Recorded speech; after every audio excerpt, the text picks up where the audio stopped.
नमस्कार दोस्तों, स्वागत है आपका वैराग्य ज्ञान पर। आज हम आपको ले चलेंगे तिब्बत की उन गहराइयों में जहां परंपराएं और रहस्य एक अजीब और अद्भुत मिलन का रूप लेते हैं। क्या आप तैयार हैं एक ऐसी कहानी सुनने के लिए जो सच्चाई और रहस्य के बीच की रेखा को धुंधला कर देगी? हम बताएंगे आपको तिब्बती तांत्रिकों के सबसे अजीब और भयानक अनुष्ठानों के बारे में। यह कहानी है लामा चोग्स-त्सांग की, जिन्होंने अपनी अलौकिक शक्तियों और रहस्यमय संस्कारों के माध्यम से एक अजीब यात्रा की। जानिए कैसे उन्होंने भयानक लाशों को अपनी इच्छाओं के अनुसार नियंत्रित किया और बौद्ध धर्म के रहस्यों को उजागर किया। हमारे साथ इस रहस्यमय यात्रा पर चलने के लिए चैनल को सब्सक्राइब करें और बेल आइकन दबाएं ताकि आप कोई भी अपडेट मिस न करें। आइए शुरुआत करते हैं आज की कहानी की। भूत और राक्षसों से निपटना। लुगुब्रियस कम्युनियन। तिब्बती तांत्रिकों की एक बड़ी संख्या लज्जाजनक चिंतन और प्रथाओं में आनंद लेती प्रतीत होती है, जिसमें लाशें प्रमुख भूमिका निभाती है। अश्लील जादूगर केवल इस माध्यम से जादुई शक्तियां प्राप्त करना चाहते हैं, लेकिन कई अधिक प्रबुद्ध लोग इस बात की पुष्टि करते हैं कि गूढ़ शिक्षाएं और एक विशेष प्रकार का आध्यात्मिक प्रशिक्षण इस प्रकार प्रतीकों और पारंपरिक भाषा के पर्दे के नीचे छिपा हुआ है। मुझे यह कहने की जरूरत नहीं है कि इस घृणित रहस्यवाद का बौद्ध धर्म से कोई लेना देना नहीं है। यह सच्चे लामावाद के लिए भी विदेशी है।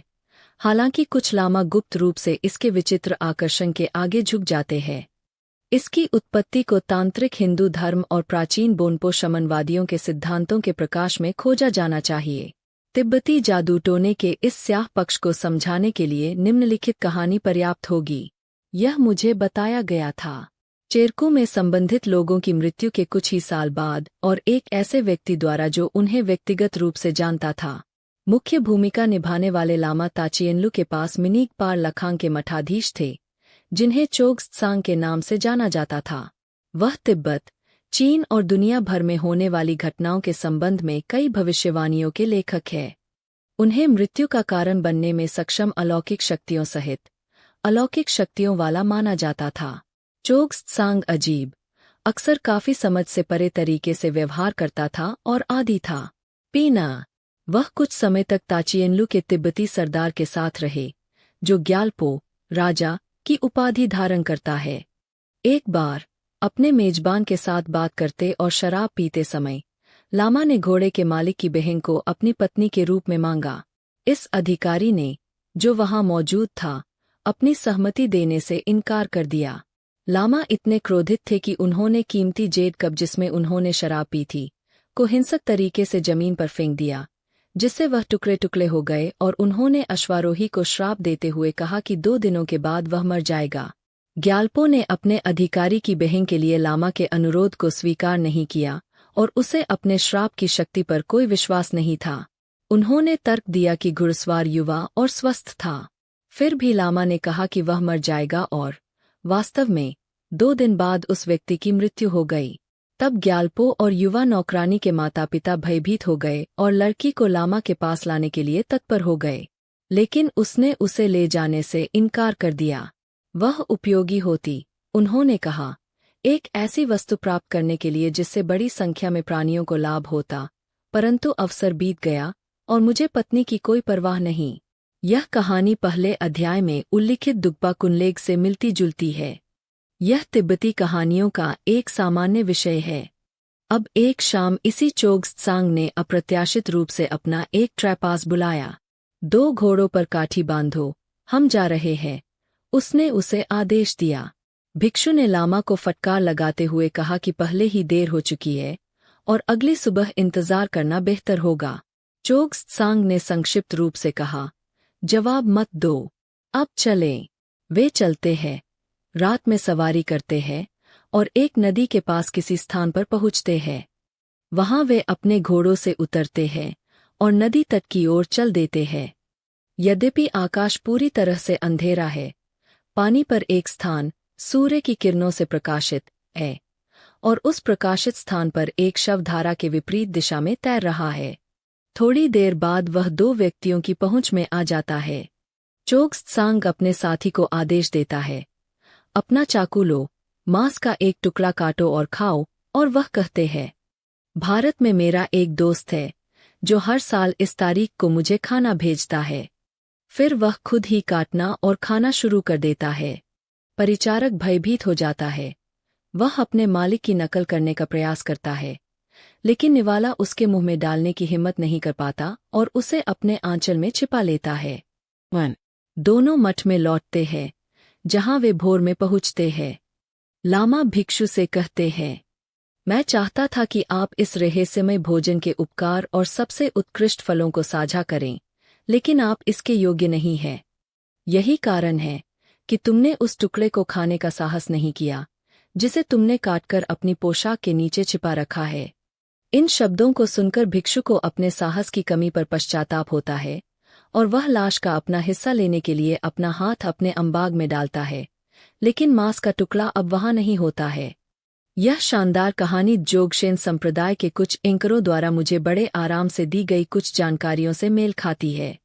उन्होंने कहा, ऐसे कुछ मनुष्य मौजूद हैं जिन्होंने आध्यात्मिक पूर्णता का इतना उच्च स्तर प्राप्त कर लिया है कि उनके शरीर का मूल भौतिक पदार्थ अधिक सूक्ष्म में परिवर्तित हो गया है, जिसमें विशेष गुण है। जो बदलाव आया है उसे बहुत कम लोग समझ सकते हैं। एक बेल से बंधे चौड़े तिब्बती लबादे से बनी छाती की जेब। इन असाधारण पुरुषों के ऊपर उनके रूपांतरित मांस का एक टुकड़ा जब खाया जाता है तो एक विशेष प्रकार का परमानंद उत्पन्न करेगा और इसे खाने वाले व्यक्ति को ज्ञान और अलौकिक शक्तियां प्रदान करेगा। एक साधु ने मुझे बताया कि जब एक नाल जौरपा अपनी दूरदर्शिता के माध्यम से इन अद्भुत प्राणियों में से एक की खोज करता है, तो वह कभी कभी उससे उसकी मृत्यु के बारे में सूचित होने की प्रार्थना करता है, ताकि वह उसके बहुमूल्य शरीर का एक छोटा सा हिस्सा प्राप्त कर सके। क्या इस भीषण सामे के लिए उत्साही उम्मीदवार कभी कभी बहुत अधीर नहीं हो जाते हैं और पवित्र व्यक्ति की प्राकृतिक मृत्यु की प्रतीक्षा करने से इनकार नहीं करते हैं? क्या वे इसे आगे बढ़ाने में जल्दबाजी नहीं कर सकते हैं? जिन लोगों ने मुझे इस गुप्त अनुष्ठान के बारे में बताया, उनमें से एक ने लगभग यह स्वीकार कर लिया कि यह घटना घटित हुई थी। हालांकि वह उस कमजोर परिस्थिति का उल्लेख करने में सावधान थे कि पीड़ित ने बलिदान के लिए सहमति दी थी।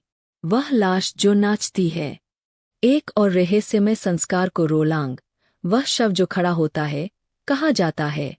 परंपराएं और प्राचीन इतिहास बताते हैं कि तिब्बत में बौद्ध धर्म की शुरुआत से पहले अंतिम संस्कार समारोह के दौरान बोनपो शमशानों द्वारा इसका अभ्यास किया जाता था।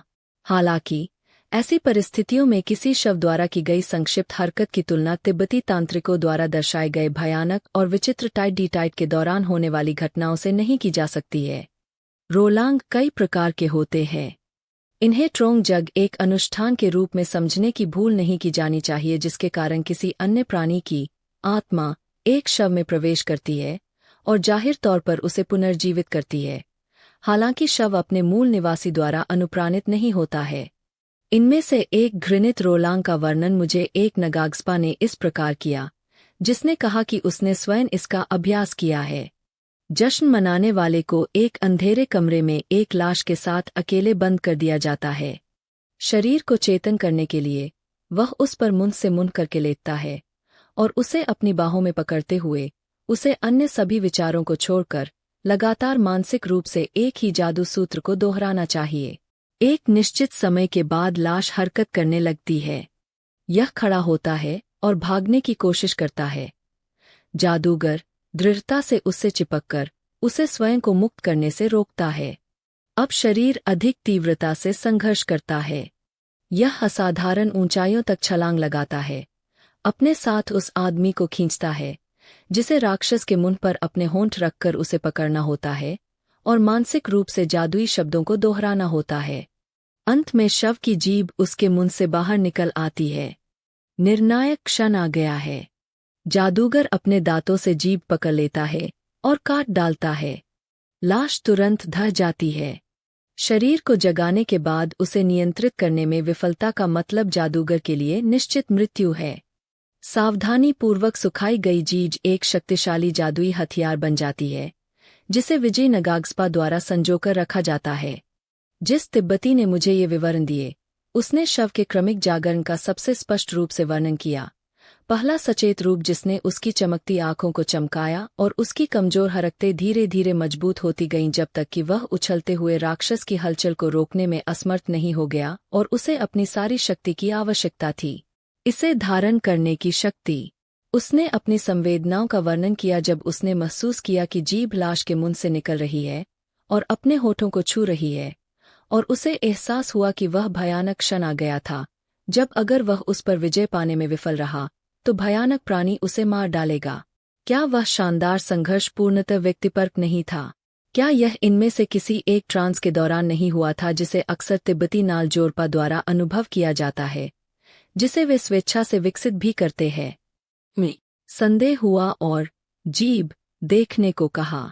जादूगर ने मुझे एक सूखी हुई काली वस्तु दिखाई जो शायद जीभ रही होगी, लेकिन यह उस घृणित अवशेष की उत्पत्ति को साबित करने के लिए पर्याप्त नहीं थी।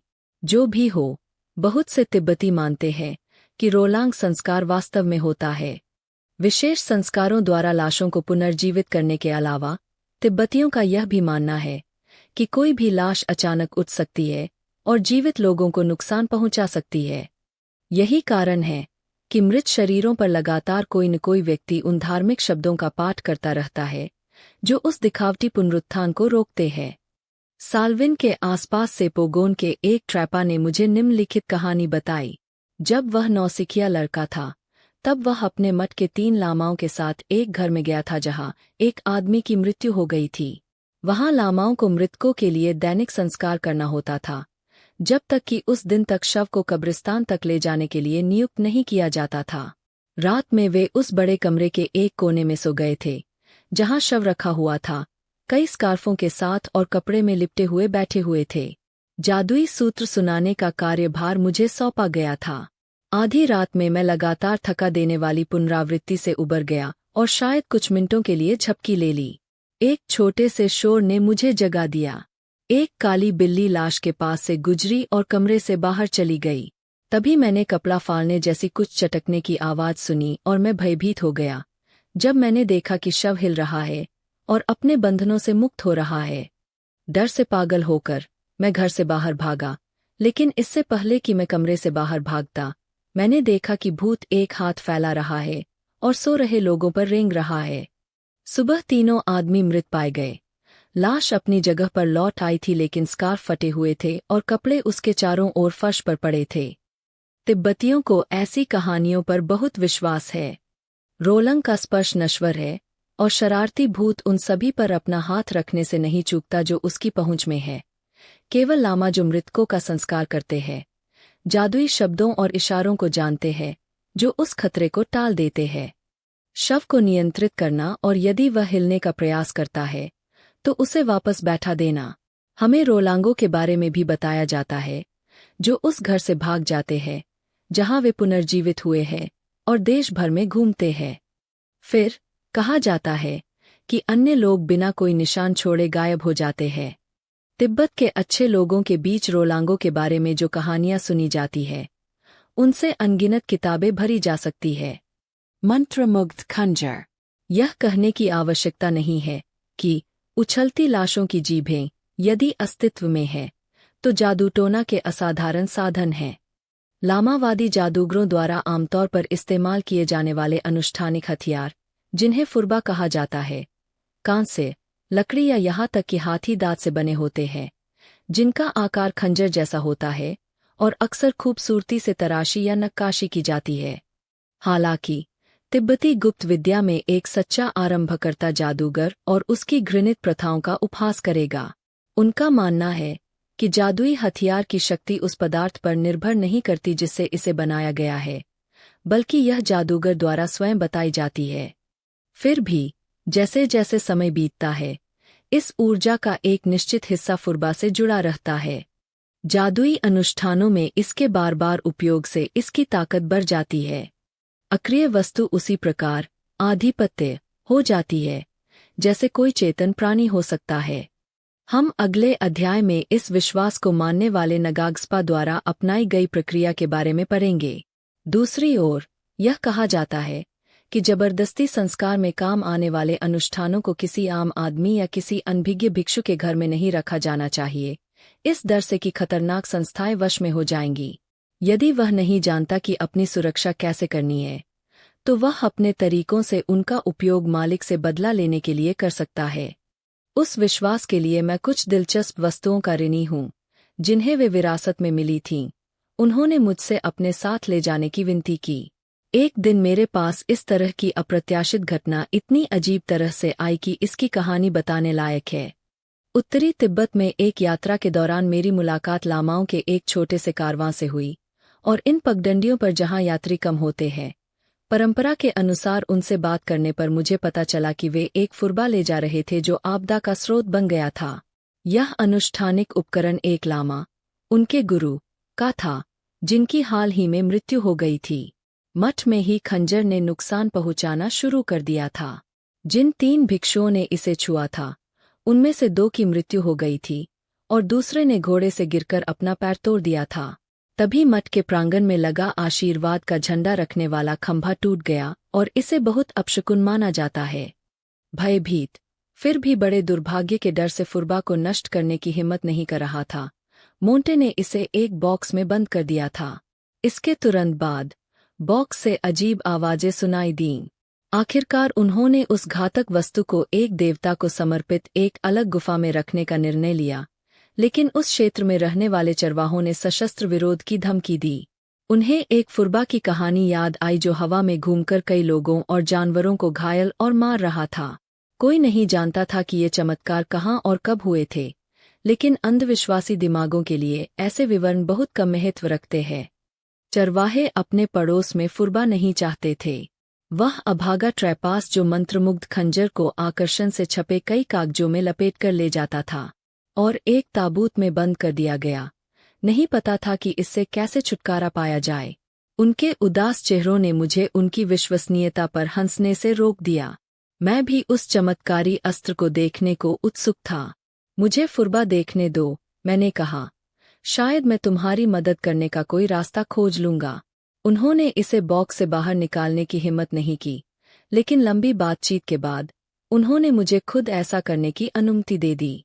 फुरबा प्राचीन तिब्बती कला का एक उत्कृष्ट नमूना था, और मुझ पर इसे पाने की इच्छा जाग उठी, लेकिन मैं जानता था कि ट्रैपास इसे दुनिया में किसी भी कीमत पर नहीं बेचेंगे।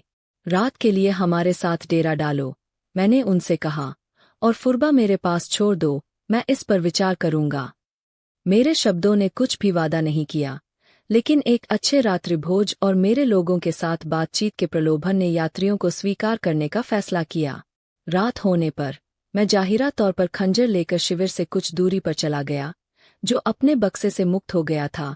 अगर मैंने इसे उनके पास छोड़ दिया होता तो विश्वसनीय तिब्बती भयभीत हो जाते। जब मुझे लगा कि मैं काफी दूर हो गया हूँ, तो मैंने जादुई हथियार को जमीन में गाड़ दिया और एक कंबल पर बैठ गया और भिक्षुओं को इसे मुझे लेने देने के लिए मनाने का तरीका सोचने लगा। मैं वहां कई घंटों तक रहा।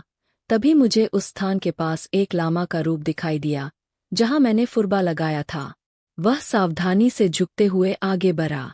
टोगा के नीचे से, जिसमें उसका अस्पष्ट शरीर लिपटा हुआ था, एक हाथ धीरे धीरे बाहर आया और जादुई खंजर को पकड़ने के लिए आगे बढ़ा। इससे पहले कि चोर उसे छू पाता, मैंने उछलकर उसे पकड़ लिया। तो मैं अकेला ऐसा व्यक्ति नहीं हूं जिसकी परीक्षा हुई हो। यह आदमी, जो अपने साथियों से कम अंधविश्वासी था, ने फुरबा के मूल्य को पहचान लिया था, और बहुत संभव है कि वह इसे गुप्त रूप से बेचने की आशा रखता था। उसने सोचा कि मैं सो रहा हूं और कुछ भी नोटिस नहीं करना चाहिए। अगले दिन मंत्रमुग्ध खंजर के गायब होने का श्रेय किसी नए गुप्त हस्तक्षेप को दिया जाएगा, और जादू की एक और कहानी वफादारों के बीच प्रसारित की जाएगी। बहुत बुरा हुआ कि इतनी चतुर योजना सफल नहीं हुई, लेकिन मैंने जादुई हथियार रख लिया। मैंने इसे इतनी मजबूती से पकड़ लिया कि रोमांच से या मेरे शरीर पर कांसे नक्काशीदार हैंडल के दबाव से उत्साहित मेरी नसों ने मुझे यह आभास दिया कि खंजर मेरे हाथ में कमजोर रूप से घूम रहा था। और अब चोर के लिए मेरे चारों ओर बंजर मैदान खाली था। जब मैं खंजर को जमीन से बाहर निकालने के लिए नीचे झुक रहा था तो वह भाग गया होगा।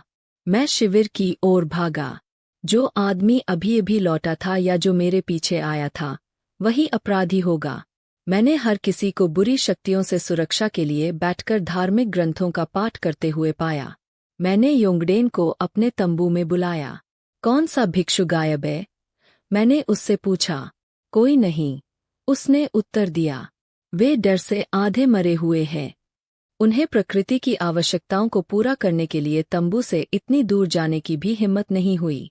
मुझे उन्हें डांटना पड़ा।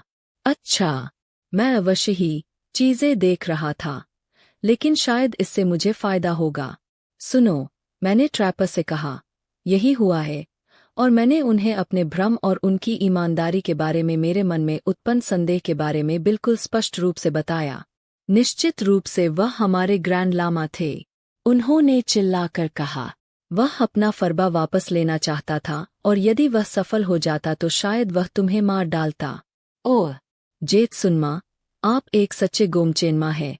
हालांकि कुछ लोग आपको फिलिंग कहते हैं। एक हमारे सवाई लामा, आध्यात्मिक पिता, एक शक्तिशाली जादूगर थे, फिर भी वह नहीं कर सका। उसका फुरबा अपने से छीन लो। इसे अभी रखो, इसे रखो, और यह अब किसी को नुकसान नहीं पहुंचाएगा। वे सभी एक साथ बात कर रहे थे, यह सोचकर उत्साहित और भयभीत थे कि उनका लामा जादूगर पहले से कहीं अधिक डरने योग्य था, क्योंकि वह दूसरी दुनिया का था, उनके इतने करीब से गुजर गया था, और उसी समय मंत्रमुग्ध से छुटकारा पाने के लिए खुश था खंजर। मैं उनकी खुशी में शामिल था, लेकिन एक अलग कारण से। फुरबा मेरा था। हालांकि उनकी भ्रमित मनस्थिति का फायदा न उठाना ही ईमानदारी थी। इस पर विचार करो, मैंने कहा। हो सकता है किसी छाया ने मुझे धोखा दिया हो सकता है कि मैं वहीं बैठे बैठे सो गया हूं और किसी सपने से परेशान हो गया हूं। उनके पास इसका कुछ भी नहीं होगा। लामा आए थे, मैंने उन्हें देखा था, और वे फुरबा पर कब्जा नहीं कर पाए थे। इसलिए मैं अपनी श्रेष्ठ शक्ति से इसका वैध स्वामी बन गया। मैं स्वीकार करता हूं कि मैंने खुद को आसानी से आश्वस्त होने दिया। निर्भयता प्राप्त करने के अभ्यास, राक्षसी प्राणियों को चुनौती देना। शायद ही कोई देश हो जो भूतों और राक्षसों से संबंधित लोककथाओं की समृद्धि, विविधता और सुरम्यता के मामले में तिब्बत से प्रतिस्पर्धा कर सकता हो। यदि हमें लोकप्रिय मान्यताओं पर भरोसा करना है, तो हमें यह निष्कर्ष निकालना चाहिए कि बुरी आत्माओं की संख्या बर्फ की भूमि की मानव आबादी से बहुत अधिक है। कहा जाता है कि हजारों अलग अलग आकार धारण करने वाले ये घातक प्राणी पेड़ों, चट्टानों, घाटियों, झीलों, झरनों और कई अन्य स्थानों पर रहते हैं। वे हमेशा शरारत करने पर उतारू रहते हैं और मनुष्यों तथा जानवरों का शिकार करके उनकी प्राणवायु चुरा लेते हैं और उसे खा जाते हैं। वे जंगलों और ऊंची बंजर पहाड़ियों में शुद्ध आनंद के लिए भटकते हैं, और प्रत्येक यात्री को सड़क के किसी भी मोड़ पर उनमें से किसी एक से सामना होने का जोखिम होता है। आधिकारिक लामावादी जादूगर धर्म परिवर्तन करने का कार्य करते हैं, या इन खतरनाक पड़ोसियों को वश में करने के लिए, ताकि उनकी अवांछनीय गतिविधियों को रोका जा सके और उन्हें उपयोगी आज्ञाकारी सेवकों में बदला जा सके। जादूगर इस कला में उनके साथ प्रतिस्पर्धा करते हैं, लेकिन लगभग हमेशा इसका अभ्यास उन दुष्ट प्राणियों की शक्ति का उपयोग करने की दृष्टि से करते हैं, जिन्हें उन्होंने अपने स्वयं के कम बुरे उद्देश्यों के लिए वश में किया है। जहां तक तिब्बती रहस्यवादियों की बात है, वे राक्षसों के साथ एक खास तरह के व्यापार को संरक्षण देते हैं, जो मानसिक प्रशिक्षण से जुड़ा है। इसमें शिष्य द्वारा जानबूझकर की जाने वाली बैठकें शामिल होती है, या तो राक्षसी प्राणियों को चुनौती देने के लिए या उन्हें भिक्षा देने के लिए। ये संस्कार उन संस्कारों से बहुत भिन्न हैं, जिनका वर्णन इस अध्याय के आरंभ में किया गया है। यद्यपि वे भी कभी कभी हास्यास्पद या यहाँ तक कि प्रतिकूल भी लग सकते हैं, हमारे विचारों के अनुसार उनका उद्देश्य उपयोगी या ऊंचा है, जैसे भय से मुक्ति, असीम व्यावहारिक करुणा की भावनाओं को जागृत करना, जिससे पूर्ण वैराग्य और अंत में आध्यात्मिक रोशनी हो सके। ऐसा अक्सर नहीं होता है कि भरोसेमंद लोग जो हजारों राक्षसों के कड़ाई से उद्देश्यपूर्ण अस्तित्व में दृढ़ता से विश्वास करते हैं, खुद को एक रहस्यवादी लामा के पास सौंप देते हैं और धार्मिक जीवन जीने की इच्छा रखते हुए उनके शिष्यों के रूप में स्वीकार किए जाने की प्रार्थना करते हैं। इन सभी साधारण लोगों को दूर नहीं किया जाता है और उन्हें नैतिकता और हर किसी के प्रति सद्भावना के अभ्यास के बारे में अच्छी सलाह के साथ उनके गांव वापस भेज दिया जाता है। उनमें से कुछ, जो आत्मज्ञान की दिशा में प्रगति करने में सक्षम प्रतीत होते हैं, अधिक विस्तारित शिक्षण के पक्षधर हो सकते हैं। यदि लामा शॉर्ट पाथ का सच्चा अनुयायी है तो उसकी पहली देखभाल नए शिष्य को विभिन्न राक्षसों के आतंक से खुद को मुक्त करने के अवसर प्रदान करना होगा। सत्य और त्रुटि की लंबी व्याख्याएं और प्रदर्शन रहस्यवादी शिक्षकों की पद्धतियों का हिस्सा नहीं है। वे बस अपने शिष्यों को उन घटनाओं और संवेदनाओं का अनुभव करने के लिए आवश्यक परिस्थितियों में रखते हैं जो उनके प्रतिबिंब को जागृत करेंगी और अनुमति देंगी। उन्हें ज्ञान प्राप्त करने के लिए ऐसे अनुभवों से प्राप्त लाभ की सीमा विद्यार्थी की बुद्धि पर निर्भर करती है। मेरे परिचित एक युवक को उसके गुरु अमदो के एक लामा ने एक एकांत उदास खड्ड में भेजा था, जिसके बारे में माना जाता था कि वहां दुष्ट गैरमानव प्राणियों का वास होता था। वहां उसे खुद को एक पेड़ या चट्टान से बांधने के लिए कहा गया और रात में क्रू टोवोस को बुलाकर, जिसे तिब्बती चित्रकार पुरुषों के दिमाग खाते हुए दिखाते हैं, उसे उन्हें चुनौती देनी थी। चाहे वह कितना भी भयभीत महसूस कर रहा हो, उसे खुद को बंधन मुक्त करने और भागने के प्रलोभन का विरोध करने का आदेश दिया गया था। उसे सूर्योदय तक अपने पद से बंधा रहना चाहिए। यह लगभग एक क्लासिक अभ्यास है। यह कई तिब्बती नौसिखियों को रहस्यवादी पथ पर पहले कदम के रूप में सौंपा गया है। कभी कभी शिष्यों को 3 दिन और 3 रातों या इससे भी अधिक समय तक उपवास, नींद के बिना, अत्यधिक थकावट और भूखमरी की स्थितियों का अनुभव करते हुए रहना पड़ता है, जो आसानी से मतिभ्रम लाती है। ऐसे अभ्यासों के स्वाभाविक रूप से कभी कभी दुखद परिणाम होते हैं। जब मैं ल्हासा की गुप्त यात्रा कर रहा था तो त्सारोंग के एक बूढ़े लामा ने योंगडेंग को एक कहानी सुनाई थी जो इसे दर्शाती है। कमरे के एक कोने में बैठी महत्वहीन माँ, जिसे मैंने उस समय मूर्त रूप दिया था, उसने कहानी का एक शब्द भी नहीं छोड़ा। अपनी युवावस्था में इस लामा और उनके छोटे भाई, जिन्हें लोदो कहा जाता था, ने दूसरे क्षेत्र के एक भटकते हुए तपस्वी का अनुसरण करने के लिए अपना मत छोड़ दिया था, जिन्होंने खुद को कुछ समय के लिए फागरी नामक एक प्रसिद्ध तीर्थस्थल पहाड़ी पर साधु के रूप में स्थापित किया था। दयूल से ज्यादा दूर स्थित नहीं है। एंकराइट ने युवा भाई को खुद को गर्दन से एक पेड़ से बांधने का आदेश दिया, एक जंगली जगह पर जिसके बारे में कहा जाता है कि वहां थागसियांग नाम का राक्षस रहता है, जो आम तौर पर बाघ के आकार में दिखाई देता है, जिसके लिए उस जानवर की क्रूर प्रवृत्ति को जिम्मेदार ठहराया जाता है। एक बार बलि के पद से पीड़ित व्यक्ति के रूप में बंधने के बाद व्यक्ति को कल्पना करनी थी कि वह एक गाय थी जिसे थागसियांग को प्रसन्न करने के लिए वहां ले जाया गया था। अपने विचारों को उस विचार पर केंद्रित रखते हुए और समय समय पर खुद को जानवर के साथ पूरी तरह से पहचानने के लिए वह, यदि एकाग्रता पर्याप्त मजबूत होती, ट्रांस की स्थिति तक पहुंच जाती, जिसमें वह पूरी तरह से अपने व्यक्तित्व की चेतना खो देता। वह खाए जाने के खतरे में पड़ी गाय की पीड़ा का अनुभव करेगा। यह अभ्यास लगातार 3 दिन और रात तक चलना था। 4 दिन बीत गए और नौसिखिया अपने मामले पर वापस नहीं लौटा। 5वें दिन की सुबह उसने अपने सबसे बड़े शिष्य से कहा, कल रात मैंने एक अजीब सपना देखा, जाओ और अपने भाई को बुला लाओ। साधु ने आज्ञा का पालन किया। जंगल में एक भयावह दृश्य उसका इंतजार कर रहा था।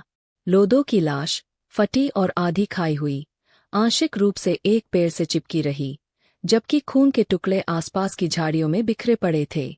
भयभीत व्यक्ति ने भयानक अवशेषों को अपने मठवासी टोगा में एकत्र किया और तेजी से अपने गम में वापस चला गया।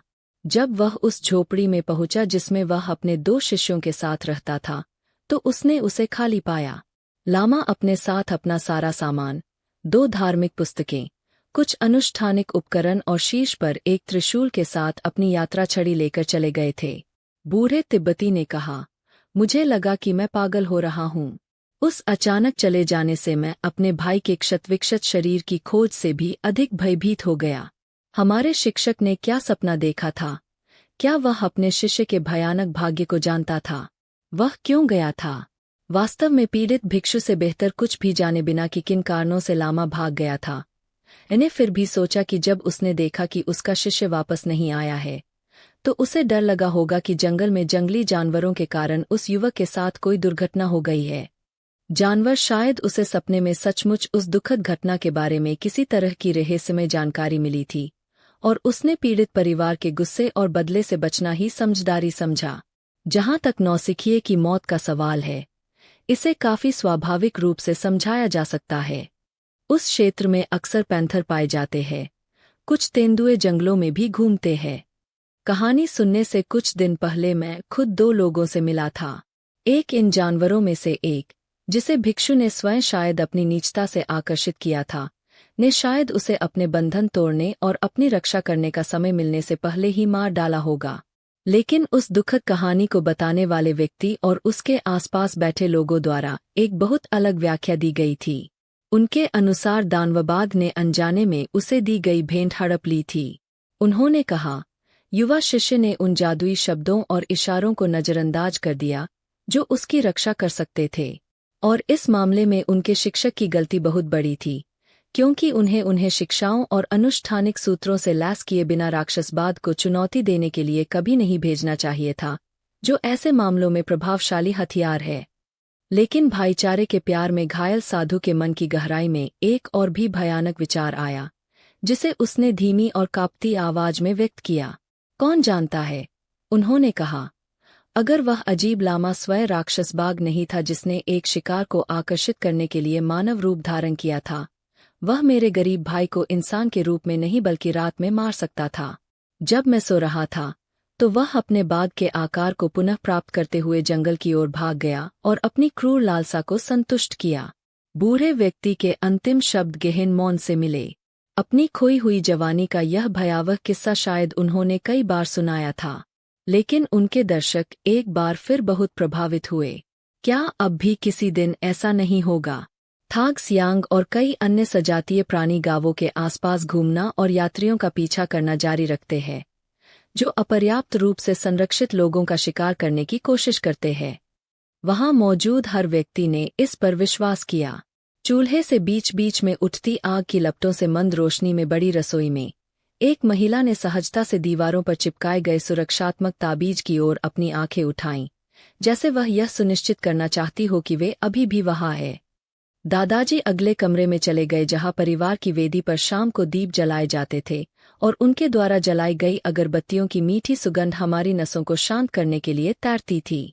हालांकि कोई यह मान सकता है कि इन संस्कारों के प्रदर्शन के दौरान जाहिरा तौर पर गुप्त उत्पत्ति की कई दुर्घटनाएं वास्तव में घटित होती है, फिर भी वे केवल असाधारण हो सकती है।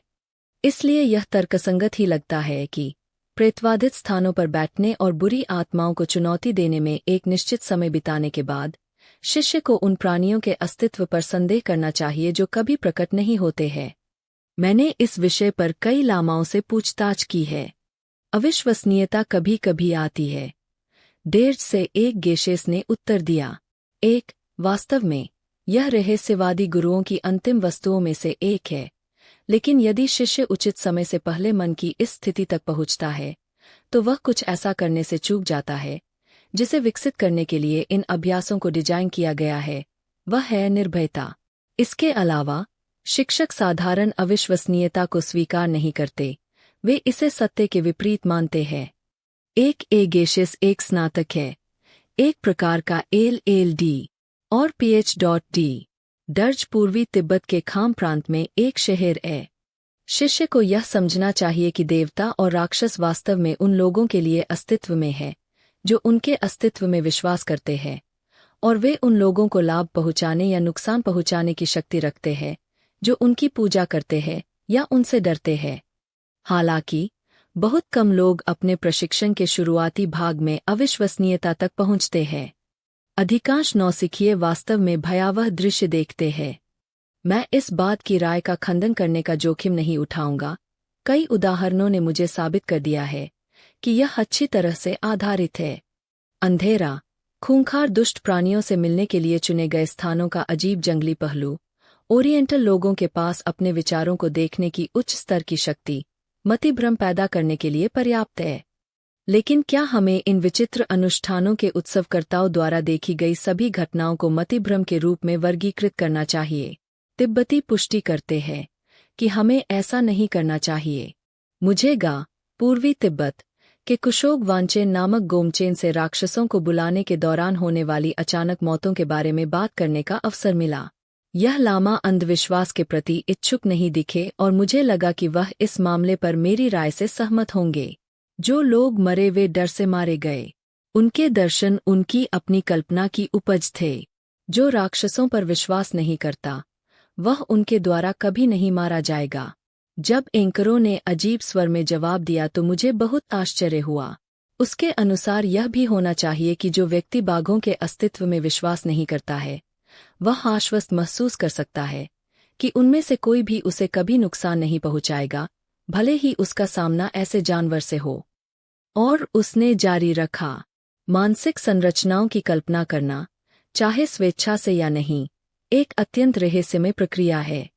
इन कृतियों का क्या होता है? कहीं ऐसा न हो कि हमारे शरीर से पैदा हुए बच्चों की तरह हमारे मन के ये बच्चे भी अलग हो जाएं? क्या उनका जीवन हमारे नियंत्रण से बाहर है और वे अपनी भूमिका निभाते हैं? क्या हमें यह भी नहीं सोचना चाहिए कि ऐसी संरचनाएं बनाने में केवल हम ही सक्षम नहीं हैं? और यदि ऐसी सत्ताएं दुनिया में मौजूद है, तो क्या हम उनके निर्माता की इच्छा से या किसी अन्य कारण से उनके संपर्क में आने के लिए उत्तरदायी नहीं है? क्या इनमें से एक कारण यह नहीं हो सकता कि हम अपने मन के माध्यम से या अपने भौतिक कर्मों के माध्यम से ऐसी स्थितियां लाते हैं जिनमें ये संस्थाएं किसी प्रकार की गतिविधि प्रकट करने में सक्षम होती है? मैं तुम्हें एक उदाहरण दूंगा, उन्होंने आगे कहा। यदि आप किसी नदी के किनारे से कुछ दूरी पर जमीन के सूखे स्थान पर रह रहे हैं, तो मछलियां कभी भी आपके पास नहीं आएंगी। परंतु नदी और अपने निवास स्थान के बीच में एक नाली काट डालो और भूमि के सूखे स्थान में एक तालाब खोदो। फिर जैसे ही उसमें पानी बहेगा, नदी से मछलियां आएंगी और आप उन्हें अपनी आंखों के सामने चलते हुए देखेंगे।